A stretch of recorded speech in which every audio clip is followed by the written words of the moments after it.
What's up? What's up? What's up, everybody? It's your boy StephenMotivate back again with another journey episode for you.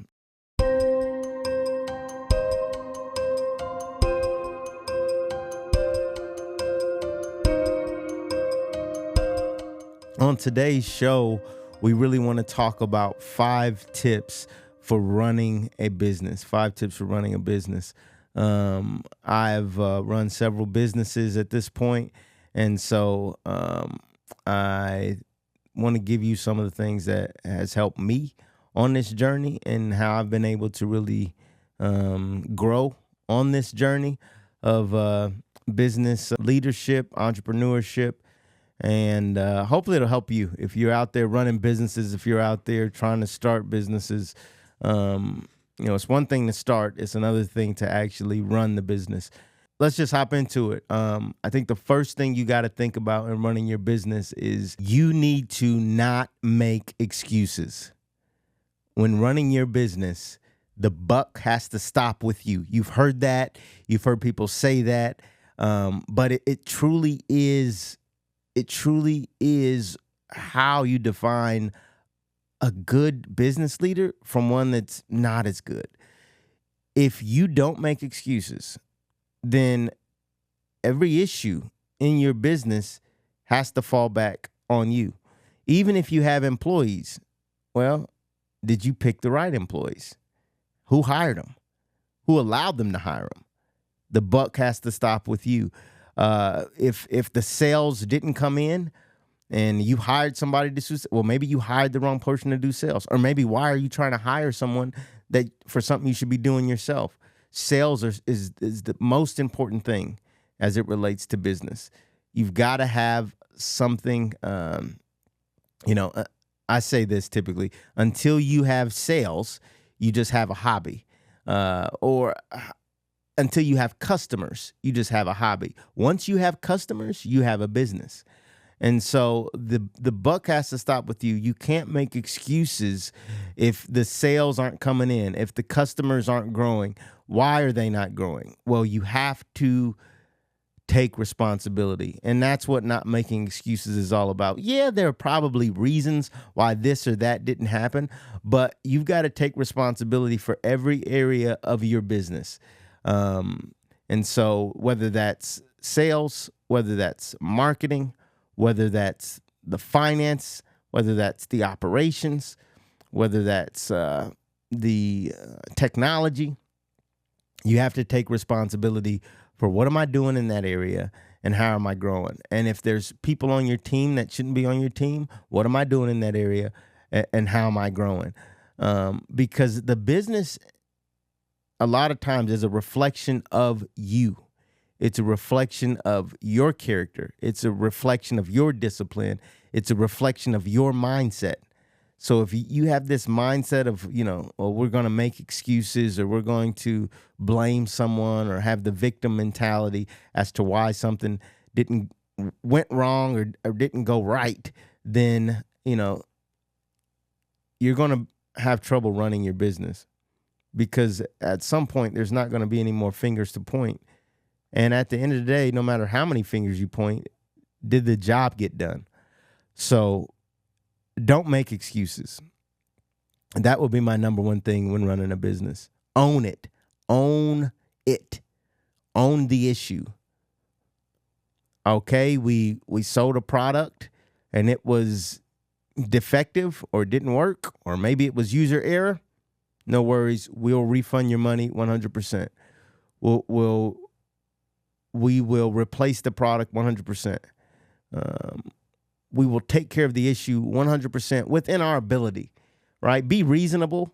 You don't have to put yourself out of business trying to make sure the customer's always right, but you do need to be trying to satisfy your customers. I don't know where this mindset is coming from, or we think we can serve people, and if they're not happy, oh, well, no big deal, that's their fault. No, people should be happy once they've had your services. I've been telling my team it's either yes, no, or wow, right? Yeah, that works. No, it doesn't, or wow. Well, we want to be in the wow area. We want to wow people. We want to over deliver. And if you're making excuses, if you're not taking responsibility, then you're always going to do the minimum. Uh, and if you're doing the minimum, it's not likely that you're going to succeed for very long. So that's my number one thing is don't make excuses and take responsibility. The second thing I'd say, a tip for running your business, is you got to get clear about what you're doing. Let that sink in for a minute. You've got to get clear about what are we doing here? Why do we exist? Why do we exist? What problem are we solving? So if you're not clear about that, you could be trying to solve problems that you're not meant to solve. You could be trying to do things that you aren't meant to do. So, and that really, you'll hear consultants, coaches talk about having a mission. That's really how I define a mission. Why do you exist? That's your mission. And then on top of that is having a vision. The vision is really defined as how will things be different because you exist. It's, there have been books that have talked about this. It's your richly imagined future.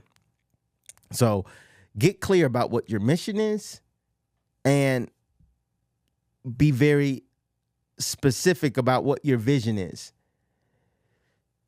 Because your mission and your vision is really your guiding principles for why are we coming into work? What are we trying to do? What are we trying to accomplish?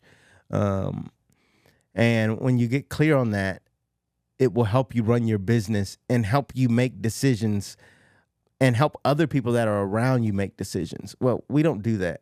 That's not really what we're here for. So we're clear about what we do, and so that's what we focus on.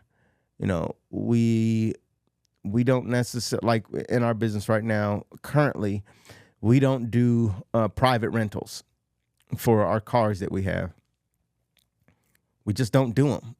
That could change tomorrow. But as of right now, we're very clear that that's something that we don't do. So if someone comes asking for that, if someone is trying to spend money on that, unfortunately, we're not set up to do that. We cannot serve you. There's probably someone else who better suited to serve you. And we're just not the person. So you got to get clear about your mission and values. The most important thing you can do in running your business is to get sales, in my opinion. And so there's two mindsets, because some would say, well, you need to understand your customer and you need to understand your market. You need to understand your competition, which all that is true. And all of that can help you get sales. But at the end of the day, the only reason you're trying to understand your competition, the only reason you're trying to understand your market, the only reason you're trying to understand your customer is to get sales. And so sometimes getting sales can accelerate that process. Are you getting sales? I don't even mean profit at this point. I simply mean transactions, sales, gross revenue. Are people willing to pay you for a thing? Whether you have enough money left over after you did everything to serve them is different. That's a different analysis, a different story. But when running your business, I think the most important thing you've got to be thinking about is, how do we get sales?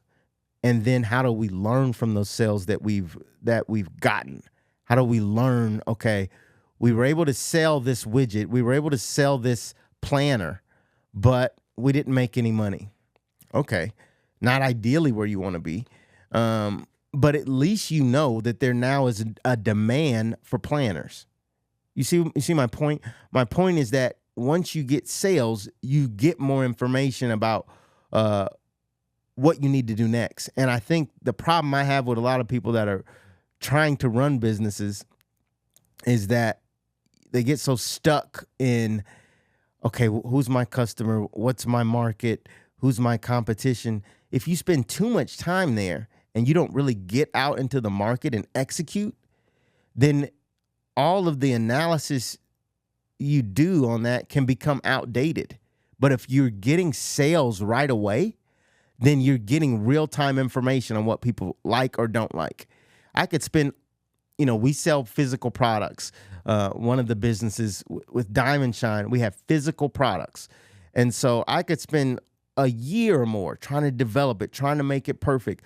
But until I put it out there and get real feedback from real customers, until I get real sales, then all of my research is not as effective as getting real sales. The sales may confirm some of my research, absolutely.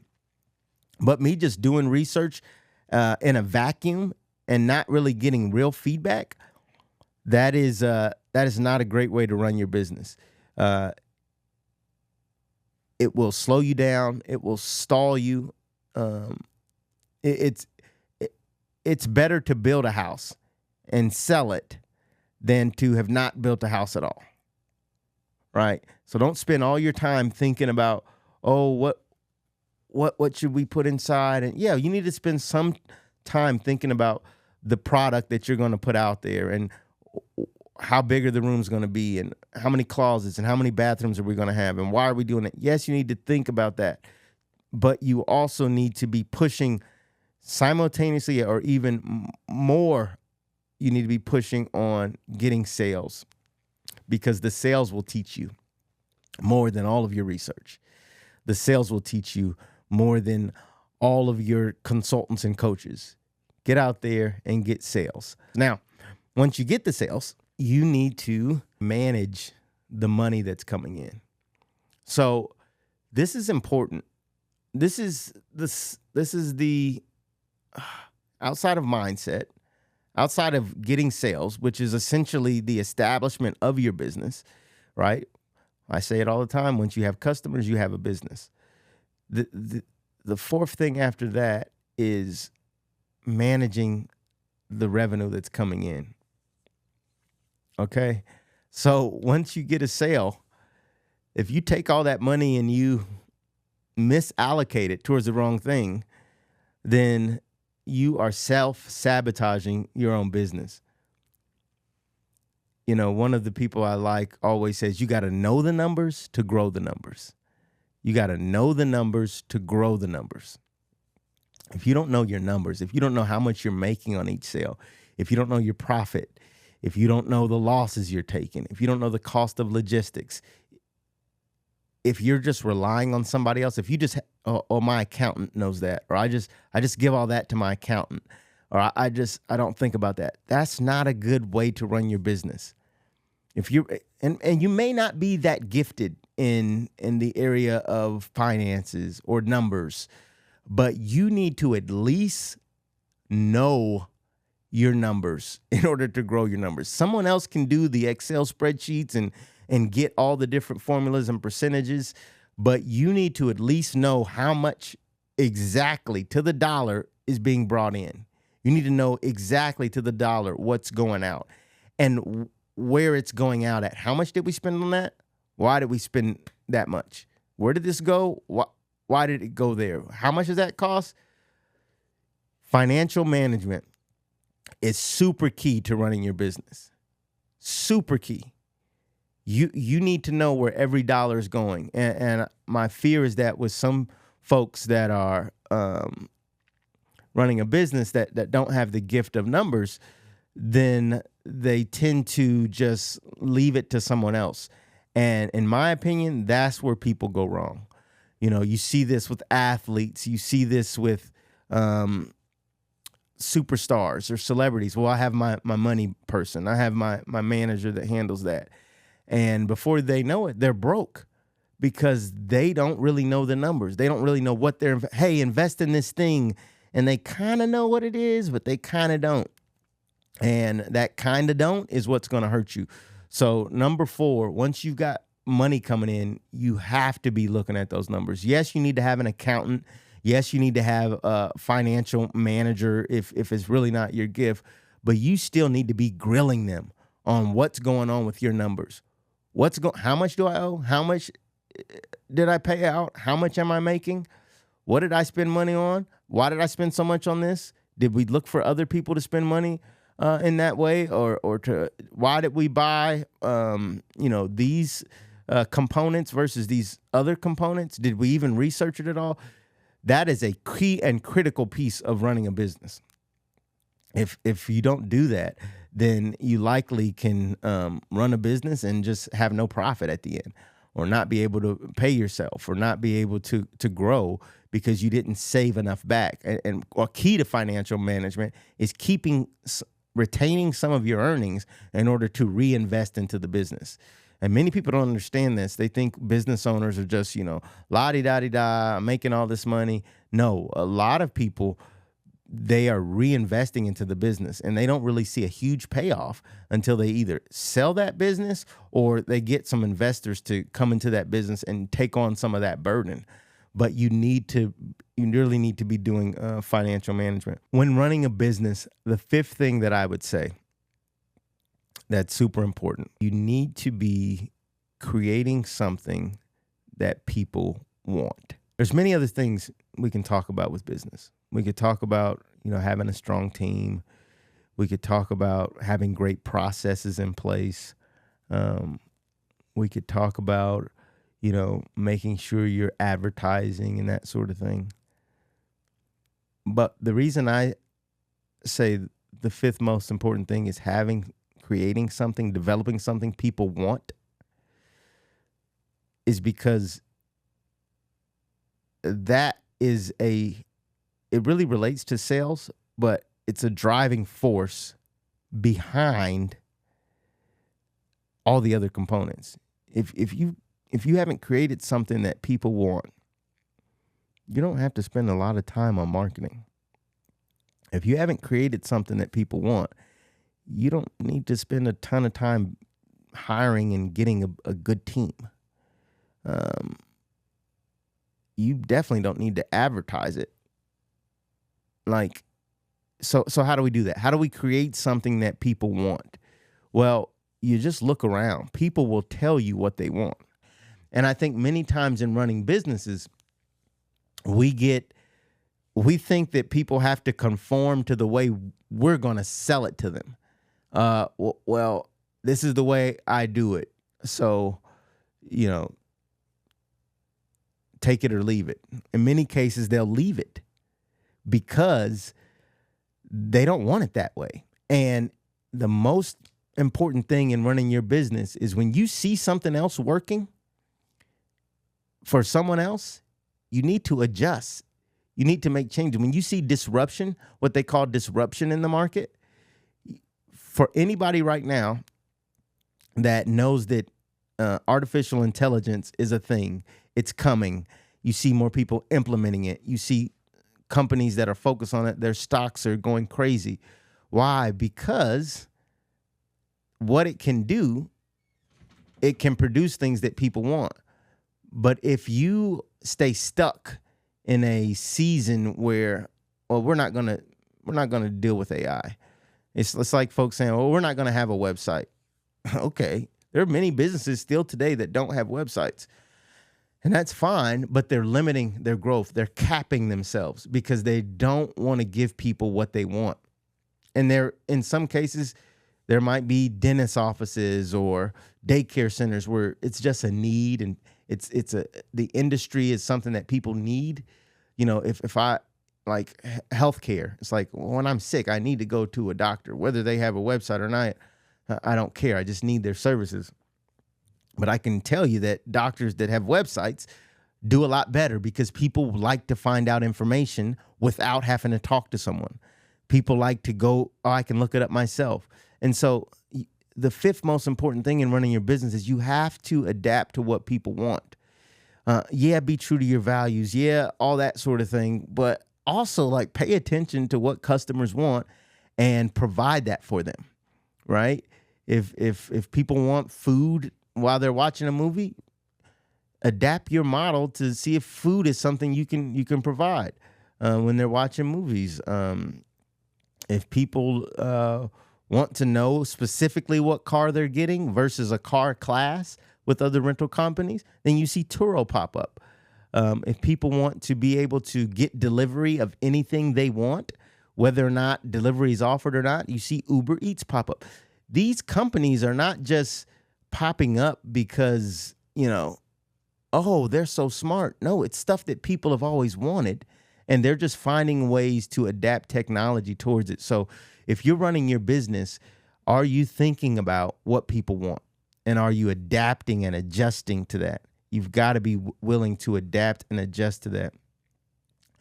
And then I think some of the other things will follow. Yeah, there are other things important about running your business, but let's just recap them. Number one, don't make excuses. If you do that, then you are really not taking responsibility for the result of your business. Number two is be clear. Have a mission and a vision that's clear. You know what you're doing. You know why you're doing it. You know what problems you solve, and you know who needs those problems solved, right? So be clear about that. Number three is you've got to make sales. Sales is what gets the business going. You don't have a business just because you have an LLC. You don't have a business just because you have a business card. You don't have a business just because you've got a website. You have a business when you have customers. When you have people buying stuff from you, when you're solving someone else's problem, then you have a business. You know, you see people, and I don't mean to hate on them. Like, you see people put up their certificates. Oh, I'm certified with the Secretary of State. Well, that's just an administrative thing. You've just, put something in the public record that you have a business. That doesn't mean that that doesn't mean you're serving customers. There are tons of people that have businesses that are filed on record, public record with the Secretary of State, and they have 0 customers. So in reality, a real business has customers. So if you want to know if you have a business, you have a business when you have customers. Number 4 is financial management. Know the numbers to grow the numbers. That is one of the most important things in running your business. Don't outsource that piece of it. Don't have money coming into your business and you're not looking at the bank account. You're not looking at the expenses. You're not paying attention to the price that you're paying for things. Don't outsource that to someone else. You have to know where the money's going and flowing. You got to know what's coming in and what's going out and what's left over. You don't have to be gifted at it, but you just have to know it.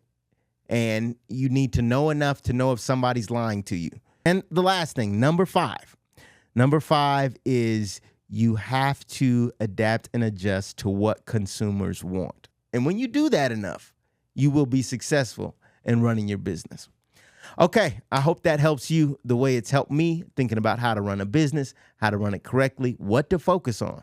And if it did, I want you to share this video. I want you to tell other people about it. I want you to leave your feedback on what's the 5 most important things for you in running a business? What's the 5 most impactful things for you? And how would you organize them? How would you put them in order? Do you like the order I presented, or would you do it differently? Let us know. Leave us some feedback, share, leave a comment, subscribe, and we look forward to seeing you again on the next video. All right. Until next time, it's your boy, StephenMotivate. Stay motivated. Peace.